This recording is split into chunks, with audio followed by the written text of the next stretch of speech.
Hi, welcome back everyone. I'm going to be reading to you the next few chapters from the Twits. Mrs. Twit gets a stretching. Mr. Twit led Mrs. Twit outdoors where he had everything ready for the great stretching. He had 100 balloons and lots of string. He had a gas cylinder for filling the balloons. He had fixed an iron ring onto the ground. "Stand here," he said, pointing to the iron ring. He then tied Mrs. Twit's ankles to the iron ring. When that was done, he began filling the balloons with gas.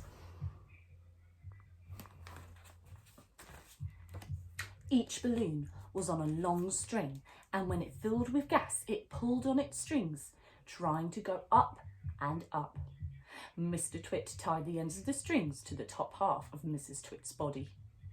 Some he tied round her neck, some under her arms, some to her wrists, and some even to her hair. Soon there were 50 coloured balloons floating in the air above Mrs. Twit's head. "Can you feel them stretching you?" asked Mr. Twit. I can, cried Mrs. Twit. "They're stretching me like mad." He put on another 10 balloons.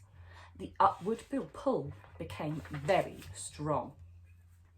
Mrs. Twit was quite helpless now. With her feet tied to the ground, her arms pulled upwards by the balloons, she was unable to move. She was a prisoner, and Mr. Twit had intended to go away and leave her like that for a couple of days and nights to teach her a lesson. In fact, he was just about to leave when Mrs. Twit opened her big mouth and said something silly. "Are you sure my feet are tied properly to the ground?" she gasped. "If those strings around my ankle break, it'll be goodbye for me." And that's what Mr. Twit gave him his second nasty idea. Mrs. Twit goes ballooning up. "There's enough pull here to take me to the moon," Mrs. Twit cried out. "To take you to the moon?" exclaimed Mr. Twit. "What a ghastly thought. We wouldn't want anything like that to happen. Oh dear me, no." "We most certainly wouldn't," cried Mrs. Twit. "Put some more strings around my ankles, quickly. I want to feel absolutely safe." "Very well, my angel," said Mr. Twit, and with a ghoulish grin on his lips, he knelt down at her feet. He took a knife from his pocket, and with one quick slash, he cut through the strings holding Mrs. Twit's ankle to the iron ring. She went up like a rocket. "Help!" she screamed. "Save me!" But there was no saving her now. In a few seconds, she was high up in the blue sky and climbing fast. Mr. Twit stood below looking up. "What a pretty sight," he said to himself. "How lovely all those balloons look in the sky. And what a marvellous bit of luck for me. At least the old hag is lost and gone forever." Mrs. Twit comes ballooning down. Mrs. Twit may have been ugly and she may have been beastly, but she was not stupid. High up there in the sky, she had a bright idea. "If I can get rid of some of these balloons,"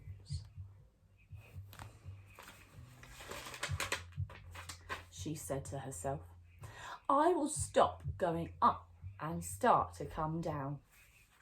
She began biting through the strings that held her balloons to her wrist and arms and neck and hair. Each time she bit through a string and let the balloon float away, the upward pull got less and her rate of climb slowed down. When she had bitten through 20 strings, she stopped going up altogether. She stayed still in the air. She bit through one more string. Very, very slowly, she began to float downwards. It was a calm day. There was no wind at all, and because of this, Mrs. Twit had gone absolutely straight up, and she now began to come absolutely straight down. As she floated gently down, Mrs. Twit's petticoat billowed out like a parachute, showing her long knickers. It was a grand sight on a glorious day, and thousands of birds came flying in from miles around to stare at this extraordinary old woman in the sky. Mr. Twit gets a horrid shock. Mr. Twit, who thought he had seen his ugly wife for the last time, was sitting in the garden celebrating with a mug of beer. Silently, Mrs. Twit came floating down. When she was about the height of the house above Mr. Twit, she suddenly called out at the top of her voice, "Here I come, you grisly old grunion, you rotten old turnip, you filthy old frumpet!" Mr. Twit jumped as though he'd been stung by a giant wasp. He dropped his beer. He looked up. He gaped. He gasped. He gurgled. A few choking sounds came out of his mouth. "Oh," he said. "Ouch! I'll get you for this," shouted Mrs. Twit. She was floating down right on top of him. She was purple with rage and slashing the air with her long walking stick, which she had somehow managed to hang on to all the time. "I'll swish you to a swazzle," she shouted. "I'll swash you to a swizzle. I'll gnash you to a nozzle. I'll nosh you to a nazzle." And before Mr. Twit had time to run away, this bundle of balloons and petticoats and fiery fury landed right on top of him, lashing out with the stick and cracking him all over his body.